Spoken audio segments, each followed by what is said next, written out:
Эти мелководные, но не промерзающие водоемы с берегами, покрытыми густой травянистой растительностью, идеальное место для жизни ондатры. Обычно пик активности ондатры приходится на темное время суток. Это не совсем подходящее время для съемок. Но вот мы приметили ондатру, которая трудилась и днем. Давайте вместе понаблюдаем за ней.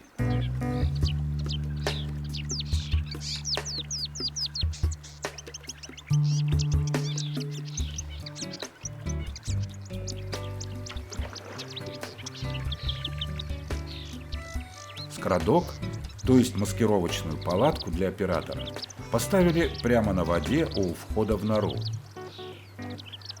Наше укрытие не вызвало беспокойства.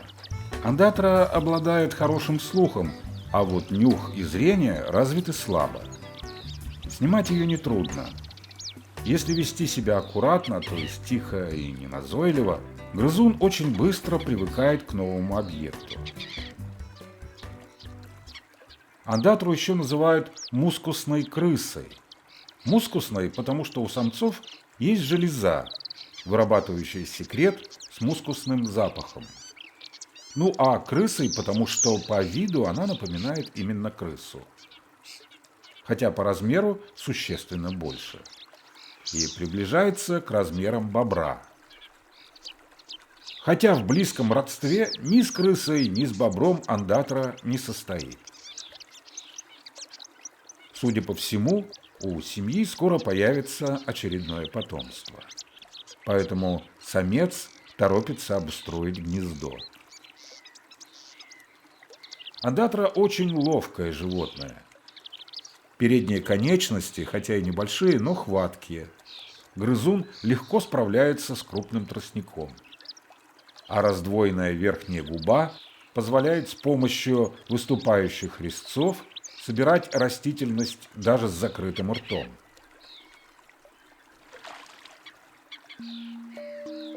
Ондатра, как и все грызуны, очень плодовита.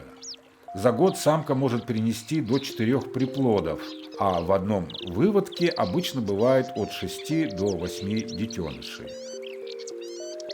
Ну и смертность высока. Тут стараются и хищники, и болезни, и погода. В первый год жизни погибает почти 80% молодых зверьков.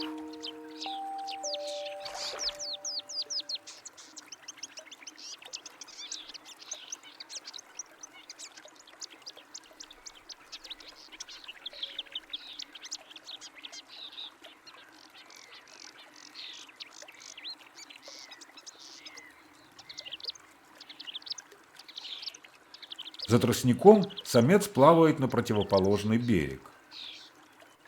У каждой семьи своя кормовая территория, которую они защищают от непрошенных гостей.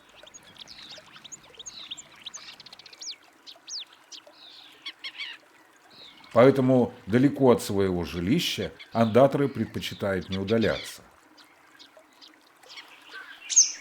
Как правило, маршрут у этих зверьков один и тот же. Они почти всегда передвигаются по своим натоптанным тропам.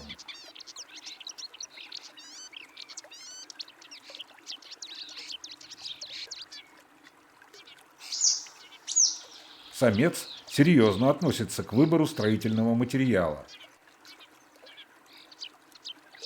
Не всякая растительность подходит для гнезда.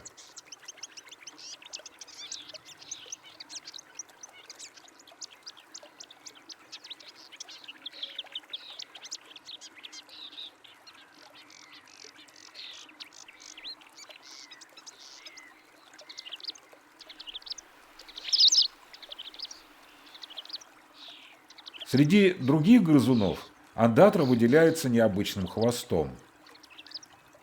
Он большой, приплюснут с боков и покрыт чешуйками.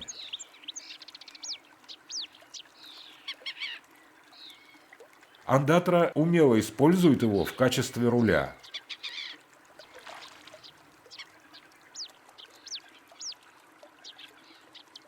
Поскольку хвост не имеет шерстяного покрова, случается, что в сильные холода он обмораживается. Часто можно видеть, как ондатры его пожевывают. Это своеобразная лечебная процедура.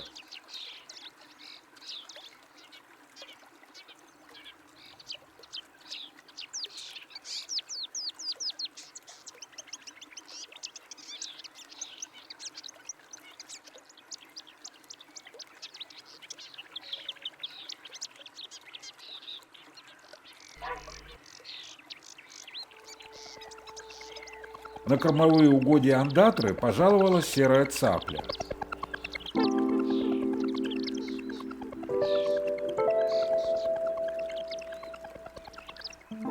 Если у ондатры хороший слух, то у цапли отличное зрение.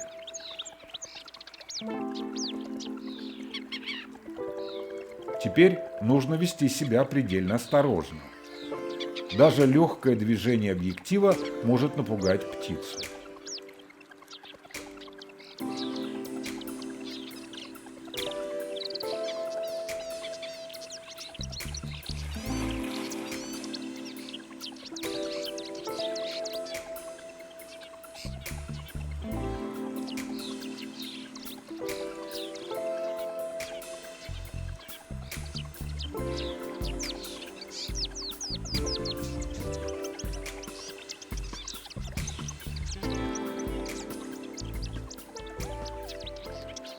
Ондатра питается в основном водными растениями.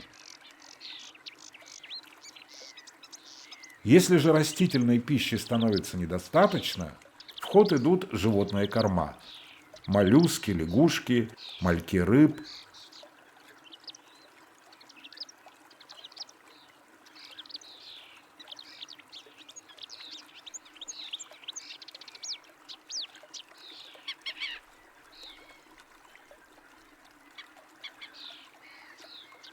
Ондатра не впадает в зимнюю спячку. И хотя эти зверьки трудолюбивые и хозяйственные, специальных запасов на зиму они не делают. За провиантом ондатры ходят к бобрам, понятно, без приглашения.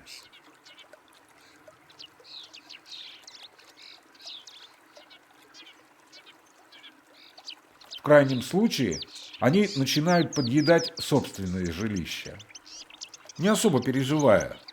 Придет весна, и все опять будет восстановлено.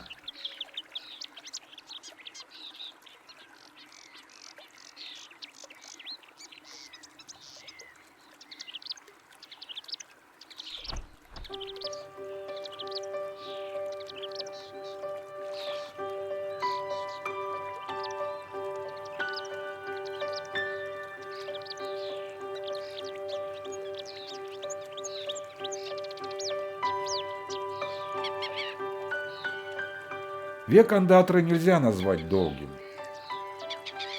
В условиях дикой природы лишь некоторые особи доживают до 4 лет. Но в целом ондатра – это многочисленный и широко распространенный вид. Эти животные являются важным звеном в экосистеме водно-болотных территорий. Мы продолжим наблюдение за животными, и это будет уже другой вид из скротка.